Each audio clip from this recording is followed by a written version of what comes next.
Les détails. Le président Abdel Fattah el-Sisi a adopté une série de mesures visant à contrecarrer l'impact de la vague d'inflation mondiale et à alléger le fardeau qui pèse sur les citoyens, notamment ceux à faible revenu. Il s'agit de la plus importante gamme de mesures financières de protection sociale qui doit être mise en vigueur le mois prochain. Cette gamme sociale prévoit une hausse du minimum des salaires des fonctionnaires de 50% pour atteindre à 6 000 livres égyptiennes par mois.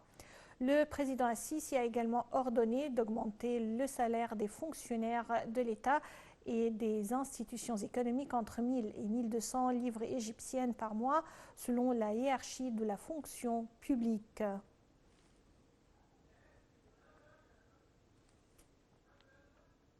Le commandant général des forces armées, le ministre de la Défense et de la production militaire, le général d'armée Mohamed Zaki, a envoyé un message de félicitations au président Abdel Fattah el-Sisi à l'occasion de la célébration de l'Isra wal Mi'raj. Dans son message, le commandant général des forces armées a appelé Dieu à rendre ce jour béni à la nation et au peuple égyptien avec toute bonté, sécurité et stabilité.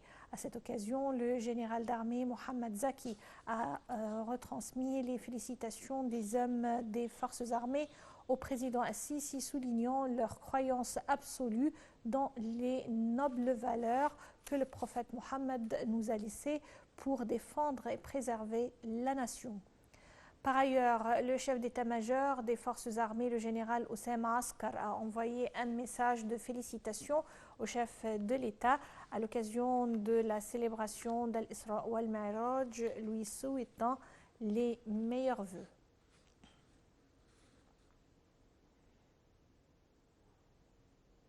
Le Premier ministre Dr Mostafa Madbouli a renouvelé l'engagement de l'Égypte de mettre en application les principes de gouvernance approuvés par l'Union africaine.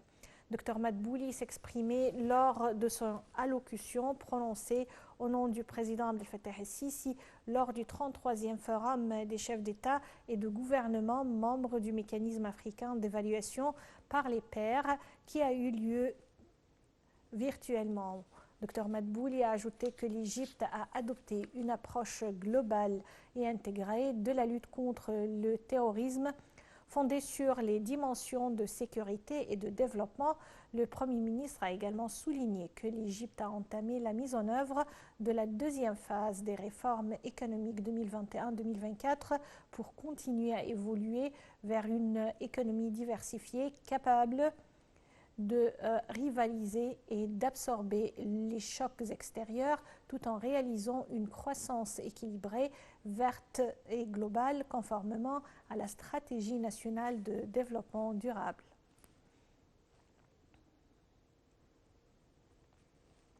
Les indices de la bourse du Caire ont enregistré des gains lors de la clôture des échanges d'aujourd'hui, soutenus par des opérations intensives d'achat sur les actions de divers secteurs, notamment les banques, l'immobilier et les communications. Le capitalisme des actions infliées de la bourse a gagné près de 23,7 milliards de livres égyptiennes, clôturant au niveau d'1 trillion et 968 milliards de livres égyptiennes après des échanges totaux de 35 700 milliards de livres égyptiennes. L'indice principal de la bourse GX 30 a grimpé de 2,33% au niveau de 27 905 points. Et les indices GX 70 et GX 100 ont respectivement haussé de 0,13% et 0,26%.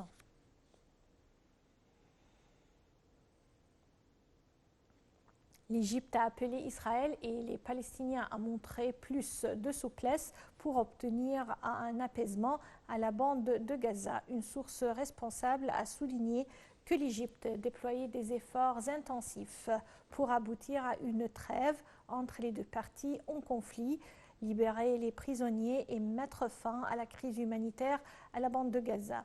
Elle a ajouté que l'Égypte et Qatar vont parrainer un nouveau round de négociations qui doit avoir lieu demain pour mettre fin à la détérioration de la situation humanitaire à Gaza.